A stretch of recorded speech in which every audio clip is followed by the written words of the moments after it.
Hello everyone, welcome to Okul India के सबसे affordable learning platform में आप सभी लोगों का एक बार फिर से बहुत बहुत स्वागत है। 3 अगस्त 2026 मंडे यानी सोमवार का दिन और द इंडियन एक्सप्रेस की डेली न्यूज़ एनालिसिस के साथ मैं शांतनु सनवाल एक बार फिर से आपके सामने हाजिर हूँ। तो आज बेसिकली हम लोग ये 3 आर्टिकल्स जो हैं वो यहाँ पर डिस्कस करेंगे, लेकिन उससे पहले न्यूज़पेपर पर चलते हैं। फ्रंट पेज पर कुछ खास दिया हुआ है तो वो देखते हैं, देन इन आर्टिकल्स के ऊपर हम लोग मूव करेंगे। तो देखिए, ये आज का न्यूज़पेपर है और यहाँ पर अमेरिकी राष्ट्रपति डोनाल्ड ट्रंप का फिर से ये कहना है कि वो ईरान के ऊपर जो मतलब फ्रेश स्ट्राइक्स हैं, जो फ्रेश हमले हैं, उसको वो रोक रहे हैं। ठीक है, और उनका ये कहना है कि मतलब चाहते हैं कि जल्द से जल्द जो है ये डील वगैरह हो जाए, है ना। फिर से इनकी यही बात चल रही है। अब देखते हैं कि इसमें क्या होगा आगे। इसके बाद यहाँ पर ये बताया गया है कि ड्रग क्राइम्स को लेकर, ठीक है, जो ड्रग्स को लेकर जो अपराध हैं, जो क्राइम्स हैं, काफ़ी सारे केसेस जो हैं वो पेंडिंग है। लगभग 4 लाख के आसपास केसेस जो है वो पेंडिंग है। और सेंटर यानी कि केंद्र ने स्टेट्स को कहा है कि वो इस तरीके के जो स्पेशल कोर्ट्स हैं, एनडीपीएस कोर्ट्स, ठीक है, narcotic drugs and psychotropic substances के कोर्ट्स जो है वो बनाएं। ठीक है, पंजाब में बताया गया है कि 60,000 के आसपास केसेस पेंडिंग है और यहाँ पर एनडीपीएस का कोई भी ऐसा कोर्ट नहीं है। और केरला की बात भी बताई गई है कि यहाँ पर 50,000 केसेस पेंडिंग है और यहाँ पर सिर्फ 2 ही इस तरीके के कोर्ट्स हैं। ठीक है, यहाँ पर ये डेटा दिया गया है पंजाब, केरला, उड़ीसा, तमिलनाडु, कर्नाटक कि कहाँ कहाँ पर कितने कितने केसेस पेंडिंग है और कहाँ पर कितने ऐसे स्पेशल कोर्ट्स हैं। ठीक है, पंजाब में एक भी नहीं है, केरला में 2 हैं, उड़ीसा में 8 हैं, तमिलनाडु में 5 हैं और कर्नाटक में 3 है। लेकिन फिर भी ये अपनी जो प्रपोज लिमिट है उसके काफ़ी नीचे है। ठीक है, इसके बाद हम लोग आगे बढ़ते हैं। यहाँ पर बीच में ऐसा कुछ खास नहीं है, हम लोग एक्सप्लेन पेज पर ही आ जाते हैं। अच्छा, उससे पहले एक आर्टिकल ये वाला है, सॉरी, ये वाला आर्टिकल देख लेते हैं, फिर एक्सप्लेन पेज पर चलेंगे। इसमें लिखा गया है translocate and keep in enclosures, this is Chhattisgarh bid to save its wild buffalo from extinction. ठीक है, अब देखो ये क्या मामला है। यहाँ पर एक स्पीशीज है जिसके बारे में हम लोग बात करेंगे, दैट इज वाइल्ड बफेलो। ये यहाँ पर आपको जो है वो इमेज में भी दिख रही है, this is a wild buffalo. ठीक है, अब देखिए इसके बारे में लिखा गया है। तो जो छत्तीसगढ़ का फॉरेस्ट डिपार्टमेंट है, ठीक है, जो वहाँ का वन विभाग है, उसका ये कहना है कि जो उनके स्टेट की वाइल्ड बफेलो है, यानी कि जो स्टेट एनिमल है कहाँ का, छत्तीसगढ़ का, ठीक है, कि ये उसको कैसे जो है वो सेव करेंगे। तो उसके लिए इनका कहना है कि इनको आप आसाम से जो है वो ट्रांसलोकेट कर लीजिए। ठीक है, अब देखो, पिछले अगर हम कुछ दशकों में बात करें तो ये जो वाइल्ड बफेलो की पॉपुलेशन है ये लगातार कम होती जा रही है। ठीक है, और छत्तीसगढ़ का जो फॉरेस्ट डिपार्टमेंट है, यानी कि जो वहाँ का वन विभाग है, वो ये प्लान कर रहा है कि आसाम से कुछ वाइल्ड बफेलोज को ट्रांसलोकेट किया जाए और उसके बाद इनको यहाँ के जो प्रोटेक्टेड एरियाज़ हैं छत्तीसगढ़ के, that is Pamed wild life sanctuary, है ना, उदांटी, सीता नदी टाइगर रिजर्व यूएसटीआर, या फिर इंद्रावती टाइगर रिजर्व, यहाँ पर इनको जो है वो रखा जाए। ठीक है, और ऑफिशियल्स का मानना है कि ऐसा अगर करते हैं तो इससे उनकी जो पॉपुलेशन है वो नेचुरली बूस्ट होगी। अब ये जो एशियाटिक वाइल्ड बफेलो है, एशियाटिक वाइल्ड बफेलो जो है वो लार्जेस्ट वाइल्ड बोवाइन है इन द वर्ल्ड, पूरी दुनिया में ये सबसे बड़ा, सबसे लार्जेस्ट वाइल्ड बोवाइन है। और इसका वजन जो है वो इसके लेस मस्कुलर कजन से लगभग दुगना होता है। ठीक है, जो इस तरीके के ग्लोबल वाइल्ड बफेलोज हैं, वाइल्ड वाटर बफेलोज, इनकी पॉपुलेशन का लगभग 90% जो है वो इंडिया में पाया जाता है। ठीक है, लगभग 3,500 से 3,700 के आसपास। और इंडिया में भी सबसे ज़्यादा जो है वो कहाँ पर पाया जाता है, ध्यान रखिएगा, दैट इज़ इन आसाम। ठीक है, 3,000 से 3,500 के आसपास आसाम में ही पाई जाती है। और कुछ स्मॉलर पॉपुलेशन जो है वो आपको मेघालय में देखने को मिलेंगी, छत्तीसगढ़ में, और साथ ही साथ महाराष्ट्र का जो कोलमार का फॉरेस्ट है वहाँ पर। इसके बाद जो IUCN की रेड लिस्ट है 2016 की फॉर थ्रेटेंड स्पीशीज़, उसमें बेसिकली इस स्पीशीज़ को ध्यान रखिएगा कि ये जो वाइल्ड बफेलो या जो वाइल्ड वाटर बफेलो है, इसको एंडेंजर्ड कैटेगरी में रखा गया है। ठीक है, ये कभी जो है वो इन रीजन्स में पाई जाती थी। कौन कौन से स्टेट्स में पाई जाती थी, छत्तीसगढ़, महाराष्ट्र, मध्य प्रदेश, उड़ीसा, झारखंड, तेलंगाना, यहाँ पर पाई जाती थी। और आज जो है ये बहुत कम एरिया में, छत्तीसगढ़ और महाराष्ट्र के कुछ एरिया में पाई जा रही है। बाकी आसाम में तो इसकी पॉपुलेशन फिर भी ठीक ठाक है। ठीक है, इंडिया में अगर हम बात करें तो जो वाइल्ड बफेलो है इसको हाईएस्ट प्रोटेक्शन स्टेटस मिला हुआ है under schedule 1 of the wild life protection act of 1972। ठीक है, इसको ध्यान रखिएगा। इसमें 2-3 चीज़ें इंपॉर्टेंट हो गई कि एक तो ये कहाँ कहाँ पर पाई जाती है। ठीक है, जिसकी जो वर्ल्ड पॉपुलेशन है उसका 90% इंडिया में है, और इंडिया में भी ज़्यादातर पॉपुलेशन, ऑलमोस्ट आप कह सकते हैं कि 100% पॉपुलेशन इंडिया में कहाँ पर है, या 90% से ज़्यादा पॉपुलेशन जो है वो इंडिया में आसाम में है। ठीक है, थोड़ा बहुत मेघालय, छत्तीसगढ़, महाराष्ट्र में भी पाई जाती है। IUCN की रेड लिस्ट के अनुसार इसकी जो कैटेगरी है दैट इज एंडेंजर्ड कैटेगरी। ठीक है, पहले ये इन राज्यों में पाई जाती थी, लेकिन अब यहाँ पर इसकी पॉपुलेशन बहुत कम हो चुकी है। और साथ ही साथ ये भी ध्यान रखिएगा कि ये schedule 1 of the wild life protection act 1972 के अंतर्गत लिस्टेड है। इसके अंतर्गत इसको हाईएस्ट प्रोटेक्शन मिला हुआ है। ठीक है, मतलब आप इसका किसी भी तरीके से शिकार वगैरह नहीं कर सकते। ठीक है, अब यहाँ पर इसको लेकर यही सारी बातें दी गई हैं, है ना। वही बताया गया है कि India is home to more than 90% of the global wild water buffalo, population इतनी है, आसाम में इतनी है। ठीक है, 2005 की जो wild life trust of India की रिपोर्ट है उसमें ये बताया गया कि 39 टू 47 वाइल्ड बफेलोज हैं। ठीक है, ये बेसिकली आपका जो छत्तीसगढ़ का है वहाँ पर बताया गया है। और अभी बताया जा रहा है कि इनकी संख्या जो है वो कम होकर 12 से 16 के आसपास हो गई है। ठीक है, अब इनकी पॉपुलेशन कम होने के पीछे कारण क्या है? पोचिंग, पोचिंग मतलब इनका शिकार हो रहा है, इनके जो हैबिटेट्स हैं वो श्रिंक कर रहे हैं। इसके बाद विलेजर जो है वो इनके ऊपर रिटेलिएटरी किलिंग्स कर रहे हैं, मतलब विलेजर्स को ये नुकसान पहुंचाते हो तो विलेजर्स बदले में इनको मार देते हैं, है ना।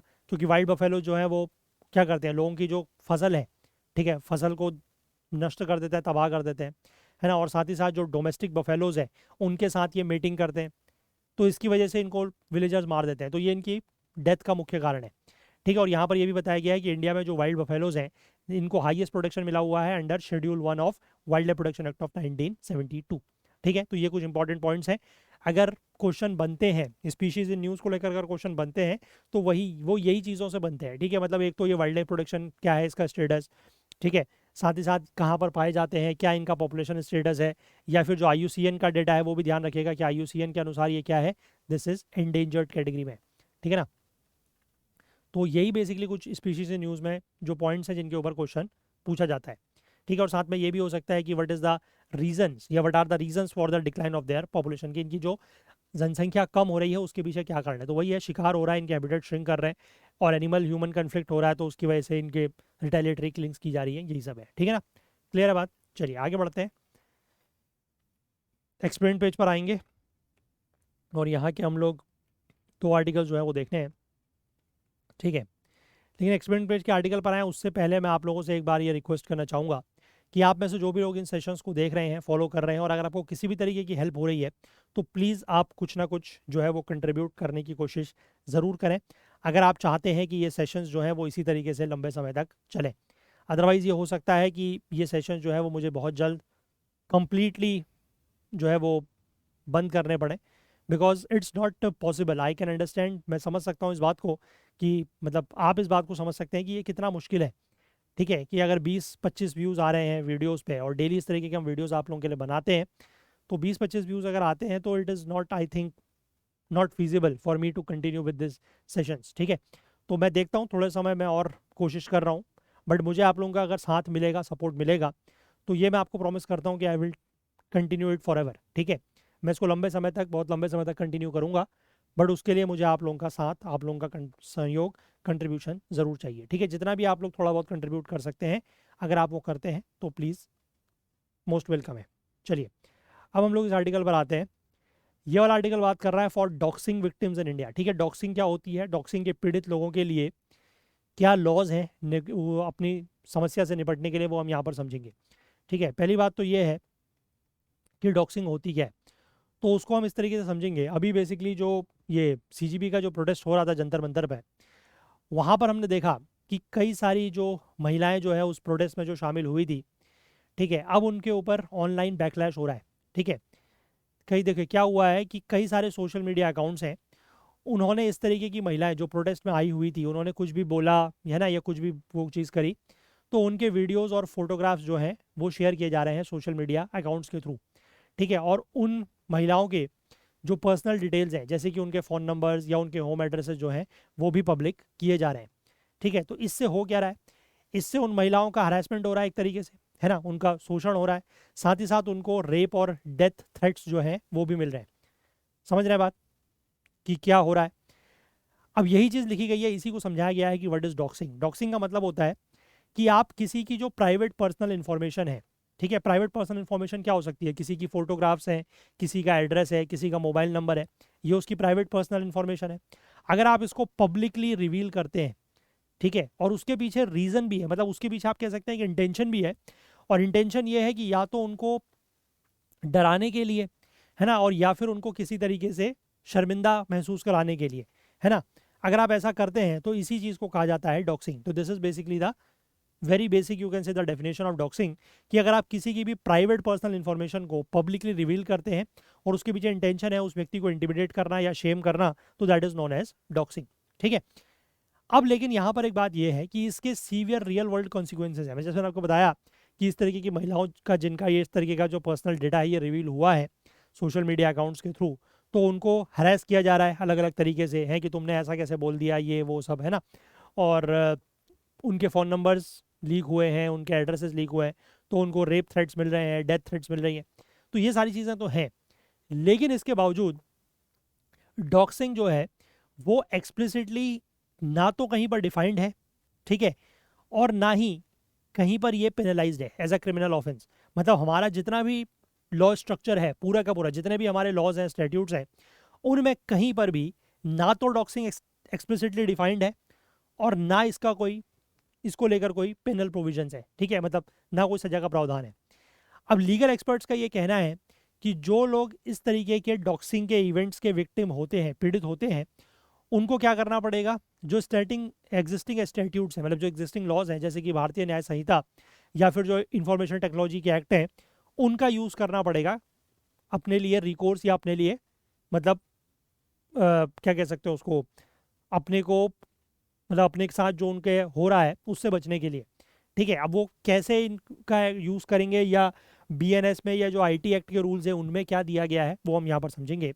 तो देखिए, यहाँ पर सुप्रीम कोर्ट की एक लॉयर है श्रुति नारायण, इनका ये कहना है कि इस तरीके का जो इशू या मुद्दा है इसको दो तरीके से देखना चाहिए। पहले तो ये है, मतलब पहला इसमें क्या है कि डिससेमिनेशन ऑफ पर्सनल इन्फॉर्मेशन, ये या तो मतलब एक तो आपने पहले किसी व्यक्ति की, ठीक है, जो पर्सनल इन्फॉर्मेशन है, जो प्राइवेट इन्फॉर्मेशन है, आपने पहले तो उसको डिससेमिनेट किया या आपने उसको पब्लिकली रिवील किया, पहली चीज़। और दूसरी बात यह है कि उस इन्फॉर्मेशन के आधार पर उस व्यक्ति को थ्रेट्स मिल रही हैं, धमकियां मिल रही हैं, या उसका किसी तरीके से हरासमेंट हो रहा है, ये दो चीज़ें हो गई, ठीक है। तो आप किसी की पर्सनल इन्फॉर्मेशन को डिसमिनेट कर रहे हैं या पब्लिकली रिवील कर रहे हैं, इसको लेकर तो ऐसा कोई लॉ हमारे देश में नहीं है, ठीक है। लेकिन जो दूसरा है कि अगर आप किसी ने आपकी पर्सनल इन्फॉर्मेशन को पब्लिकली रिवील किया है और उसके आधार पर अगर आपको कुछ थ्रेट्स मिल रही हैं, धमकियां मिल रही हैं, या किसी तरीके का हरासमेंट हो रहा है, तो उसको फिर प्रोसिक्यूट किया जा सकता है अंडर क्रिमिनल लॉ, ठीक है। अब देखो यहाँ पर क्या लिखा है कि if doxing leads to someone's monitoring a women's internet use or trying to contact her repeatedly, it attracts section 78 of the BNS। यानी कि मान लीजिए किसी महिला का लेट से सोशल मीडिया हैंडल, है ना, या मोबाइल नंबर अगर ये रिवील होता है, और उसके बेसिस पर अगर किसी महिला के ऊपर लगातार ये नज़र रखी जा रही है कि वो इंटरनेट यूज़ कितना कर रही है, कब कर रही है, कब ऑनलाइन है, कब नहीं है, या बार बार उससे कांटेक्ट करने की कोशिश की जा रही है थ्रू फ़ोन नंबर, मैसेज करके, कॉल करके, किसी भी तरीके से, तो उसमें फिर आप सेक्शन 78 ऑफ द बीएनएस का सहारा ले सकते हैं, ठीक है। क्योंकि सेक्शन 78 ऑफ द बीएनएस जो है वो स्टॉकिंग से डील करता है। स्टॉकिंग का मतलब होता है ताक झांक, ठीक है, उससे डील करता है। अगर आपको या किसी महिला को रेप या डेथ थ्रेट्स मिलते हैं तो वो बीएनएस के सेक्शन 351 में आता है, ठीक है, which deals with criminal intimidation, कि क्रिमिनल तरीके से, आपराधिक तरीके से अगर किसी को डराया धमकाया जा रहा है तो वो सेक्शन 351 में आता है। और अगर मान लीजिए जो विक्टिम है, जो पीड़ित है या पीड़िता है, अगर वो माइनर है, 18 साल से कम की उम्र है, तो उसके केस में जो पॉक्सो है, that is prevention of children from sexual offences act, उसका सेक्शन 12 जो है वो इन्वोक होता है, ठीक है। इसके बाद यहाँ पर सुप्रीम कोर्ट के एक और लॉयर हैं प्रसन्ना एस, इनका कहना है कि that if the doxing involves the publication of pictures that humiliate a women, it can trigger section 79 of the BNS. अगर मान लीजिए किसी महिला की कोई पिक्चर्स, कुछ फोटोज जो हैं वो कहीं पर पब्लिश की जाती हैं, ठीक है, जिससे महिला का ह्यूमिलिएशन होता है, उसकी बेइज्जती वगैरह होती है, तो वो सेक्शन 79 ऑफ द बीएनएस के अंदर आता है, जो कि पनिश करता है acts intended to insult the modesty of the women and those that intrude upon the privacy of a women, ठीक है। यानी कि महिला की अगर मोडेस्टी का कोई इंसल्ट करने के लिए के इंटेंशन से, इरादे से अगर कोई हरकत की गई है, ठीक है, या फिर महिला की प्राइवेसी में अगर आप दखल दे रहे हैं, तो वो चीज़ सेक्शन 79 ऑफ द बीएनएस के अंतर्गत क्या है, पनिशेबल है, ठीक है। इसके बाद ये लिखा है कि अगर जो पब्लिश्ड कंटेंट है that relates to the violation of one's reputation, ठीक है, तो provisions of criminal defamation can be invoked. अगर मान लीजिए कोई भी चीज़ पब्लिश की जाती है, कोई भी कंटेंट अगर पब्लिश किया जाता है, उससे अगर किसी की साख, ठीक है, किसी की इज्जत, किसी के रेपुटेशन का अगर वायलेशन हो रहा है, तो फिर उसमें क्रिमिनल डिफेमेशन जो है वो भी इन्वोक किया जा सकता है, ठीक है। लेकिन इसके बाद ये लिखा है कि when it comes to mere publication of personal data the law is uncertain. लेकिन अगर वही है कि अगर आप किसी का सिर्फ डेटा, पर्सनल डेटा जो है वो पब्लिश कर रहे हैं, ठीक है, तो उसमें क्या होगा, उसको लेकर लॉ जो है वो सर्टेन नहीं है। तो यहाँ पर यही जो सुप्रीम कोर्ट के लॉयर हैं प्रसन्ना, इनका कहना है कि the act of doxing itself is largely treated as a civil offence under the IT act rather than a criminal one. ठीक है, कि अगर हम आईटी एक्ट की बात करें तो उसके अंतर्गत डॉक्सिंग बेसिकली क्या है, पब्लिकली किसी का डेटा रिवील करना, दैट इज डॉक्सिंग। ठीक है, उस डॉक्सिंग के बेसिस पर अगर किसी का हरासमेंट हो रहा है तो वो क्रिमिनल ऑफेंस में आ सकता है। उसके लिए अलग अलग किन लॉज के किन प्रोविजंस का यूज किया जा सकता है या किन सेक्शंस का यूज किया जा सकता है वो मैंने आपको बता दिया। लेकिन सिर्फ डॉक्सिंग जो है वो एक आईटी एक्ट के अंतर्गत माने तो वो सिविल ऑफेंस है, क्रिमिनल ऑफेंस नहीं है। ठीक है, unless intimate images are shared. Intimate images जो प्राइवेट इमेजेस होती हैं, प्राइवेट बॉडी पार्ट्स की जो इमेजेस होती हैं, अगर उनको जब तक शेयर नहीं किया जाता है तब तक वो क्या माना जाएगा, सिविल ऑफेंस है। ठीक है, अब जो आईटी एक्ट है उसका सेक्शन 66E कहता है दैट क्रिमिनलाइजेस द कैप्चरिंग और publishing of images of private body parts without consent. ठीक है, कि अगर आप किसी के प्राइवेट बॉडी पार्ट्स का बिना उनकी इजाजत के अगर उनको कैप्चर कर रहे हैं, मतलब उनकी फोटो वगैरह ले रहे हैं या पब्लिश कर रहे हैं, तो वो बेसिकली क्या है, वो ऑफेंस है। ठीक है, क्रिमिनल ऑफेंस है अंडर सेक्शन 66E।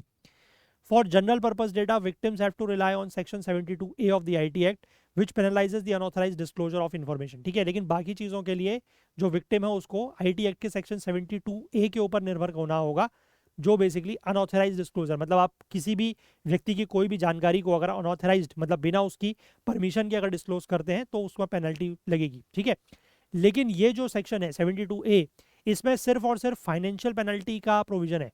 ठीक है, 5 लाख तक की पेनल्टी हो सकती है डिपेंडिंग अपॉन की जो आपने क्या कहेंगे कि जो इंफॉर्मेशन डिस्क्लोज की है वो कितनी ज़्यादा सीरियस थी, है ना, उसको लेकर, या फिर उसके बाद उसको लेकर महिला को कितना नुकसान पहुंचा है, तो वो सारी चीज़ों के आधार पर ये 5 लाख तक की पेनल्टी डिसाइड होगी।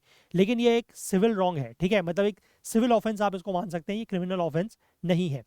ठीक है, इसके बाद यहाँ पर ये लिखा गया है कि प्लेटफॉर्म जो है वो भी अकाउंटेबल है, कि victims can also hold social media platforms accountable. ठीक है, विक्टिम्स जो है वो सोशल मीडिया प्लेटफॉर्म्स को भी अकाउंटेबल ठहरा सकते हैं।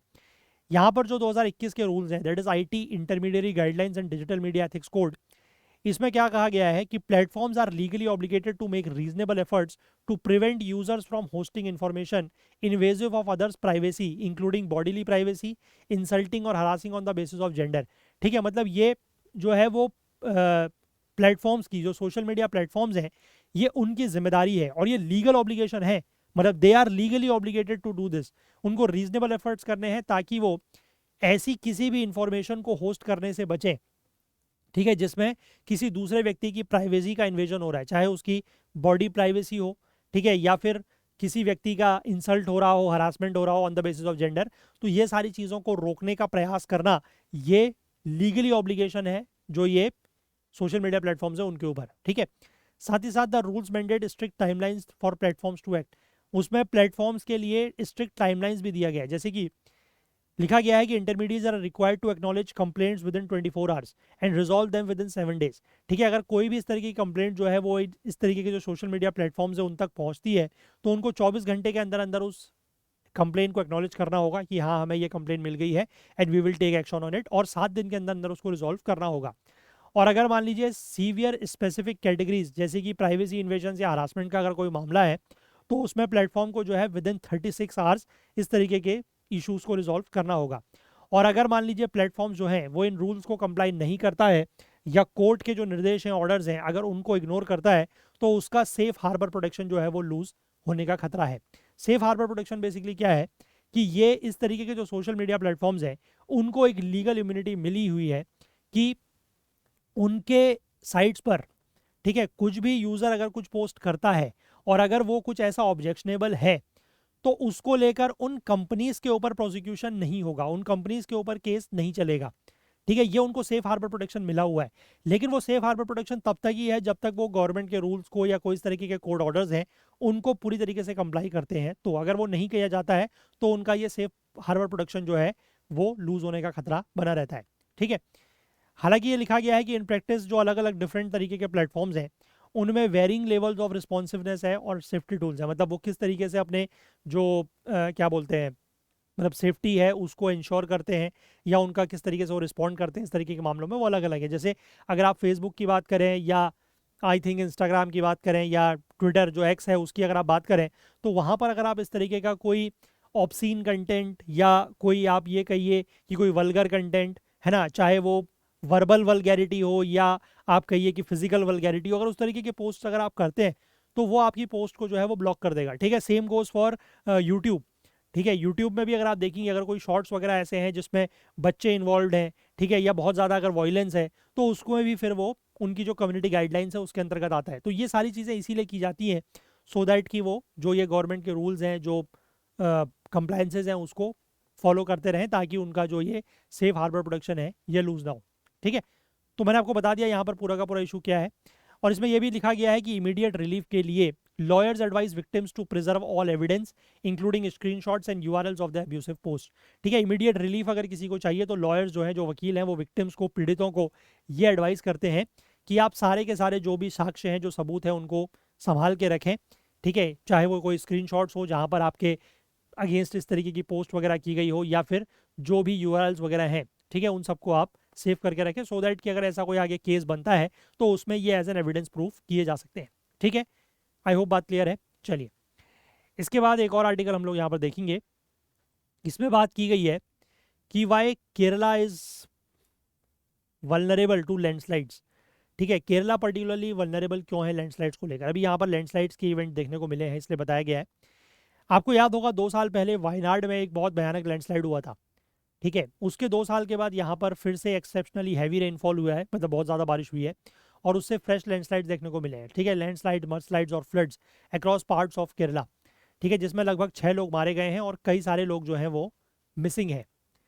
इंडियन मीटरोलॉजिकल डिपार्टमेंट का ये कहना है कि वाइड स्प्रेड रेनफॉल जो है likely over Kerala on Sunday and Monday, यानी कि अभी भी वहाँ पर इस तरीके की बारिश जो है वो होने की उम्मीद है।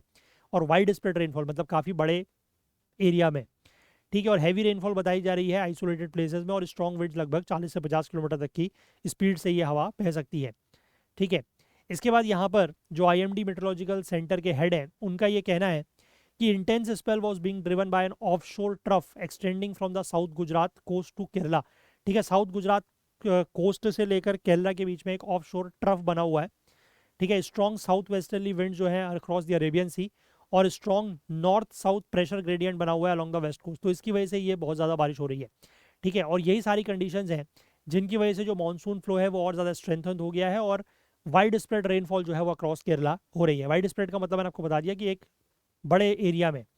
ठीक है, तो यहाँ पर वही लिखा गया है कि ये ऐसी रेनफॉल नहीं है जो 1 या 2 प्लेसेस में कन्फाइंड थी, ये wide spread heavy rainfall event है। ठीक है, इसके बाद यहाँ पर यह बताया गया है कि large quantity of rainfall had fallen with in a short period. बहुत कम समय में जो है वो बहुत ज़्यादा बारिश हुई है, जिसकी वजह से पानी को ड्रेन होने का समय नहीं मिल पाया है। ठीक है, यह बताया गया है कि प्रिसीडिंग रेनफॉल का क्यूमुलेटिव इफेक्ट था, और साथ ही साथ जो टुडेज इंटेंस, मतलब जो कल परसों यहाँ पर ज़्यादा बारिश हुई है और वाइड स्पॉट रेनफॉल एक्टिविटी है, उसकी वजह से लैंडस्लाइड्स वगैरह हुए हैं, क्योंकि सिंगल बर्स्ट ऑफ रेनफॉल से लैंडस्लाइड ट्रिगर नहीं होते। अब लैंडस्लाइड क्यों होते हैं? देखो, लैंडस्लाइड आपको पता है एक प्राकृतिक आपदा, नेचुरल डिजास्टर है। ठीक है, जो मेनली माउंटेनियस टेरेन्स में होते हैं, जहाँ पर सॉइल, रॉक, जियोलॉजी और स्लोप जो है वो उसके लिए फेवरेबल हो लैंडस्लाइड के लिए। ठीक है, रॉक, बोल्डर्स, अर्थ या debris down a slope is called a landslide. ठीक है, सडन मूवमेंट ऑफ, यानी कि सडन मूवमेंट ऑफ जो आपका माउंटेन स्लोप है। ठीक है, अगर ये माउंटेन स्लोप है तो यहाँ पर आपके जो पत्थर हैं, जो मिट्टी है, ठीक है, जो रॉक्स हैं, बोल्डर्स हैं, है ना, अगर वो नीचे की तरफ को सडन उनका मूवमेंट होता है तो that is known as landslide. ठीक है, इसको हिंदी में भूस्खलन भी कहते हैं। ठीक है, अब ये हालांकि जो है वो बहुत ज़्यादा कॉमन है। तो लैंडस्लाइड्स आर एक्सट्रीमली हजार्डियस, लेकिन बहुत ज़्यादा हजार्डियस भी है, और इससे जान माल का बहुत नुकसान होता है। ह्यूमन लाइफ, एनिमल लाइफ को बहुत नुकसान होता है, प्रॉपर्टी का बहुत डैमेज होता है, रोड्स, ब्रिजेस, है ना, इनका भी नुकसान होता है। साथ ही साथ कम्युनिकेशन लाइन्स जो है वो भी डिसरप्ट होती हैं, और जो पावर लाइन्स हैं, ठीक है, जो बिजली के तार वगैरह हैं, वो भी इससे नुकसान उनको भी पहुँचता है।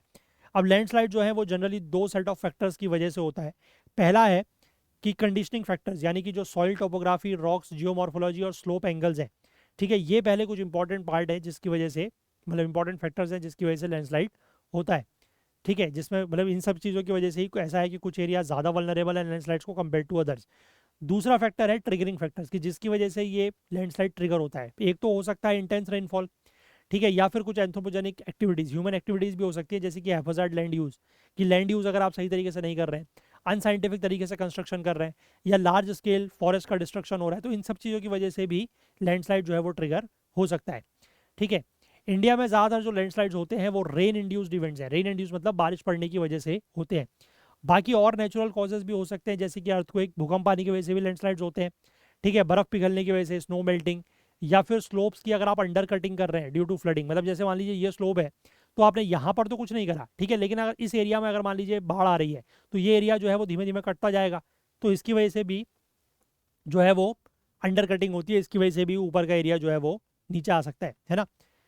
साथ ही साथ एंथ्रोपोजेनिक एक्टिविटीज़ की वजह से भी होती है, जैसे कि एक्सकेवेशन, कहीं पर अगर खदान वगैरह हो रही है बहुत ज़्यादा, ठीक है, हिल्स की कटिंग हो रही है, पहाड़ों को काटा जा रहा है, ठीक है, या फिर आप ये कहिए कि लैंड ट्रीज को काटा जा रहा है, एक्सेसिव इंफ्रास्ट्रक्चर डेवलपमेंट हो रहा है, या कैटल्स की ओवरग्रेजिंग हो रही है, तो इन सब चीज़ों की वजह से भी लैंडस्लाइड होता है।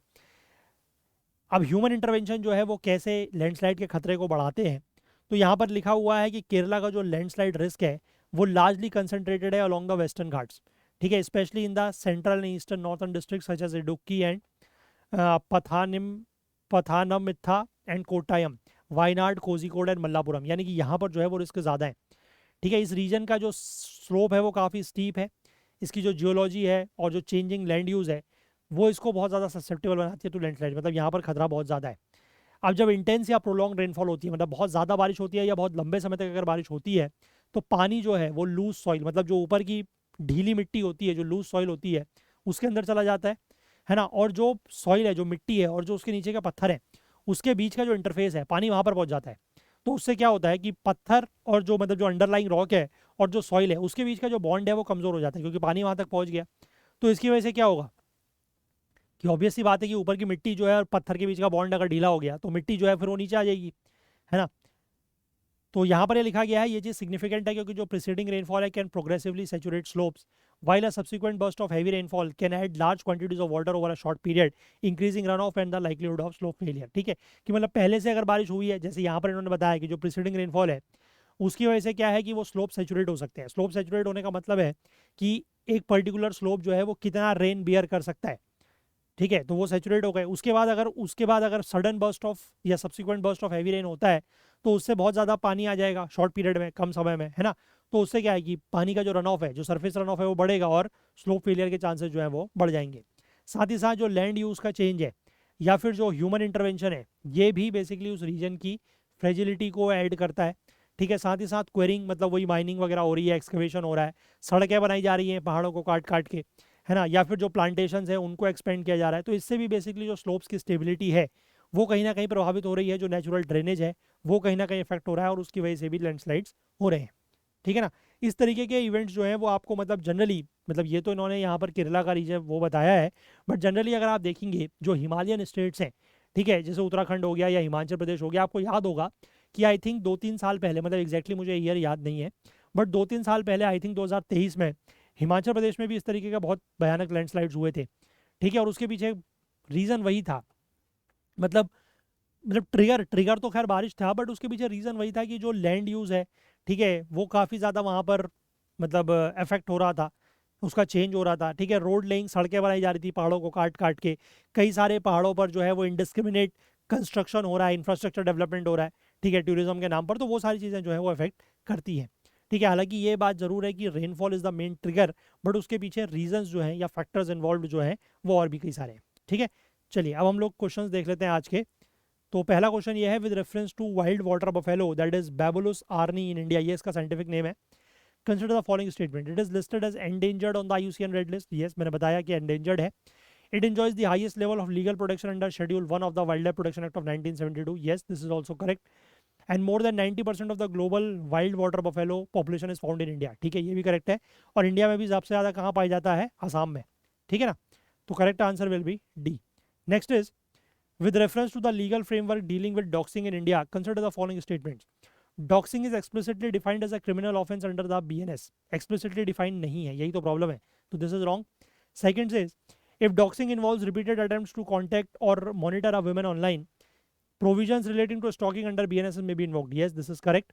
Third says, unauthorized disclosure of personal information under Section 72A of the Information Technology Act primarily attacks civil liability rather than criminal punishment. Yes, this is also correct. So answer will be B, that is 2 and 3 only. Next is, with reference to landslides in India, consider the following statements. Most landslides in India are primarily induced by intense or prolonged rainfall. ठीक है, ज़्यादातर, not all, this is correct. The Western Ghats record more landslides events than the Himalayan region. No, ठीक है, western Ghats में होता है but not more than Himalayan region. मैंने बताया हिमालयन रीजन जो है वो ज़्यादा प्रोन है, ठीक है, तो ये गलत है। मतलब ज़्यादा प्रोन भी है और ज़्यादा एक्चुअल में रिकॉर्ड भी करता है। Human activities such as quarrying, unscientific construction and deforestation can increase landslide susceptibility. Yes, this is correct. Answer will be A, that is 1 and 3 only. ठीक है, तो अगर आपको ये जो हमारे सेशंस हैं अगर इससे कुछ भी हेल्प हो रही है तो प्लीज़ मैं चाहूँगा कि कुछ ना कुछ आप हमें कंट्रीब्यूट करें, थोड़ा बहुत हमें भी हेल्प होगी और इन सेशंस को हम लोग लंबे समय तक जो है वो कंटिन्यू कर पाएंगे।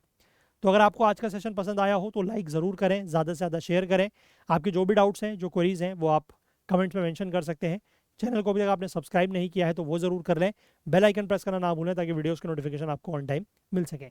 तो चलिए आज के लिए इतना ही रखते हैं, बाकी कल को फिर से मिलेंगे इंडियन एक्सप्रेस के न्यूज़ एनालिसिस के साथ। तब तक के लिए अपना बहुत बहुत ध्यान रखें। Please do take care of your self. Thank you, have a nice day, bye bye.